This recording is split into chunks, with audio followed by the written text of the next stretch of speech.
Assalamualaikum warahmatullahi wabarakatuh.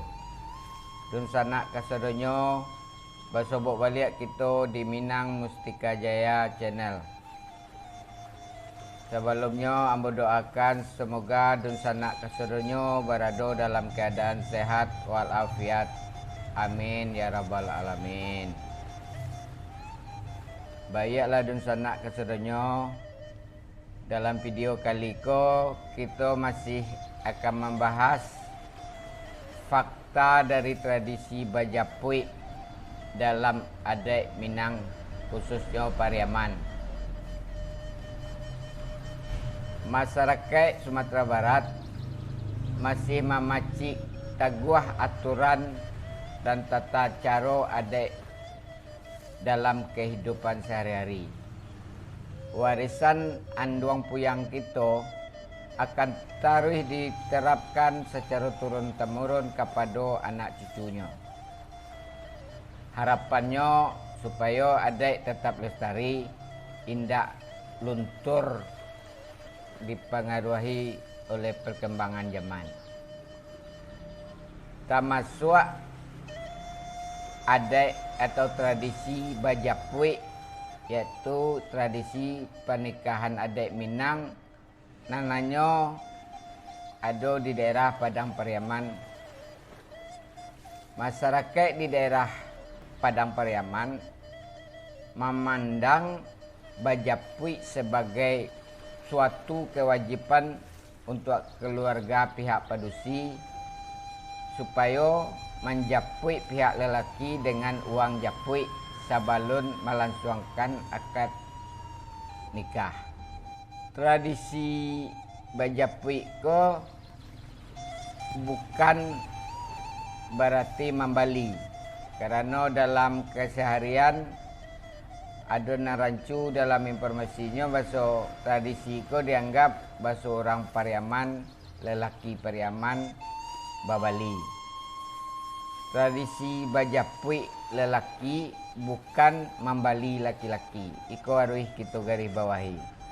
Sebagaimana kita ketahui, masyarakat Minangkabau menganut sistem kekerabatan matrilineal, yaitu alur garis keturunan berasal dari pihak ibu. Jadi suku pun turunnya dari ibu.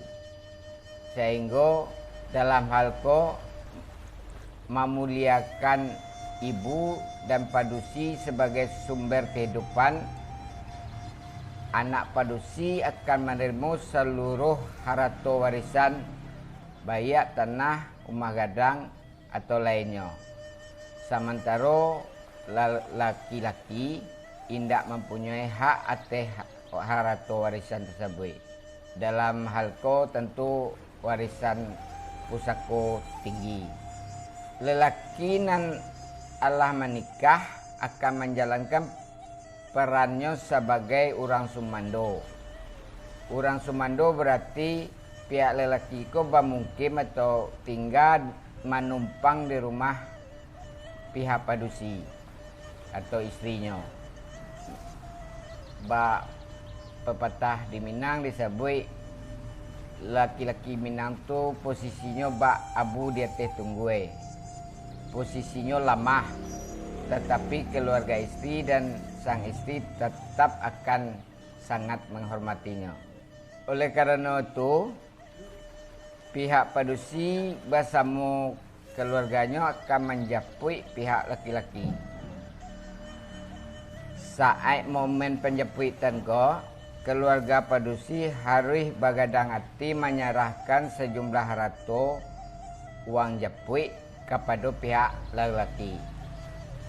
Kebanyakan orang mengira bahasanya uang japui ko untuk membali, tapi sebenarnya lebih tepatnya disebut uang jemputan atau menjapui laki-laki sebagai bentuk penghormatan. Seterusnya tradisi ko ada cerita juga terinspirasi dari kisah Rasulullah Shallallahu Alaihi Wasallam dengan Umurul Mukminin Siti Khadijah. Tradisi Bejapui bamulo di Pariaman menjadi daerah pertama di Sumatera Barat menerima kehadiran ajaran agama Islam. Maka bila ada Minangkabau banyak bersumber kitab Al-Quran, papatah Minang bertutur mengatakan bahasa adik basandi sarak, sarak basandi kitabullah, berarti seluruh adik Minang basandikan kepada syariat Islam.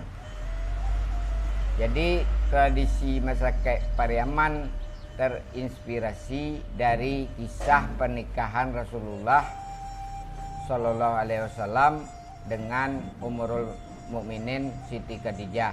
Karena saat itu Siti Khadijah memberikan sejumlah harta kepada Rasulullah sebagai bentuk penghormatannya dan membantu perjuangan Rasulullah pada saat itu.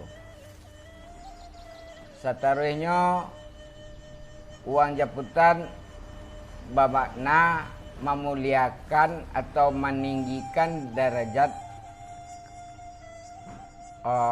pihak laki-laki atau marapulai. Selama ko ada kesalahpahaman dalam tradisi Bejapui karena sabutan membali laki-laki tersebut. Padahal tradisi ko bukan dimukasikan untuk merendahkan atau membali seseorang. Justru uang Japui adalah menjadi budaya di masyarakat Pariaman dalam memuliakan atau meninggikan derajat pihak laki-laki atau pihak marapulai. Tradisi itu menyimpan makna mendalam. Pihak padusi maharagoi keluarga pihak laki-laki, nanlah melahirkan, nanlah merawat, nanlah mendidik sang laki-laki, karena kalaulah menikah akan meninggalkan rumah orang gayanya. Seorang laki biasanya menjadi tumpuan harapan dari keluarganya. Saat kalaulah menikahnya kembara liah menjadi tumpuan harapan keluarga padusi.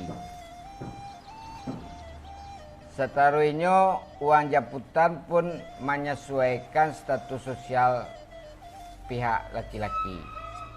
Nilai uang Japui bisa berlain-lain, tidak ada patokan atau bandrolnya, menyesuaikan status sosial laki-laki tersebut. Semakin tinggi status sosial seorang laki-laki dan keluarganya, maka biasanya semakin tinggi pula nilai uang Japuinya. Terlebih jikonya keturunan bangsawan atau menyandang gala bangsawan. Kalau di Pariaman tu gala Sidi, Bagindo atau Sultan. Alai ukur untuk uang Japui pada dahulunya bukan pitih tapi melainkan ameh atau logam mulia. Besaran nilainya tentu dituang baramehnya. Satu ameh itu setara 2,5 gram. Namun kini ada perubahan, nilai uang Japui bisa berbentuk rupiah, uang atau uang hewan ternak atau kendaraan atau bangunan atau lainnya.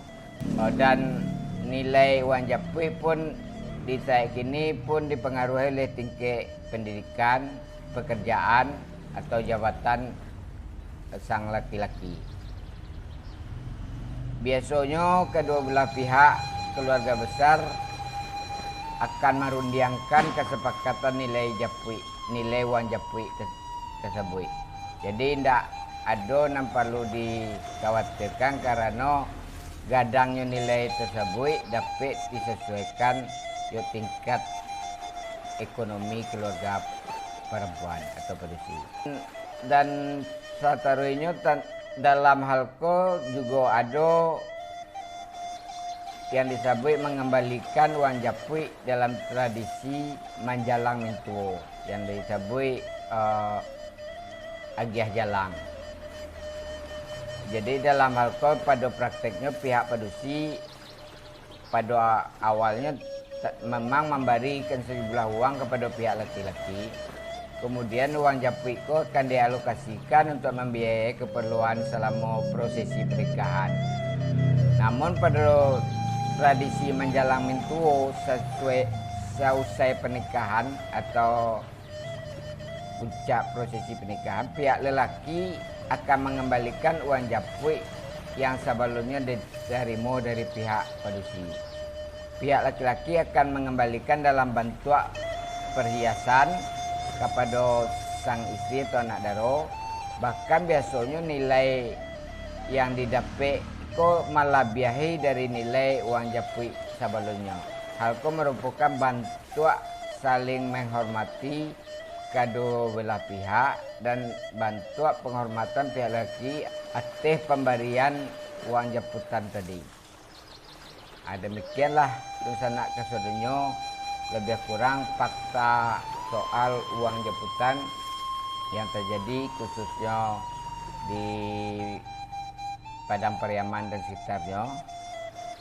Namun dalam hal itu ambo meminta kepada Dusanak Kasodonyo untuk memberi komentarnya, karena mungkin saja ada kesalahan yang ambo paparkan dalam hal itu atau kekurangan yang alun ada dalam paparan video tersebut. Mungkin sekian dulu video kali ini, masukan dari Dusanak Kasodonyo agar kita bisa berdiskusi tentang adat nado di negara kita. Silakan dikomentari. Terima kasih. Wassalamualaikum warahmatullahi wabarakatuh.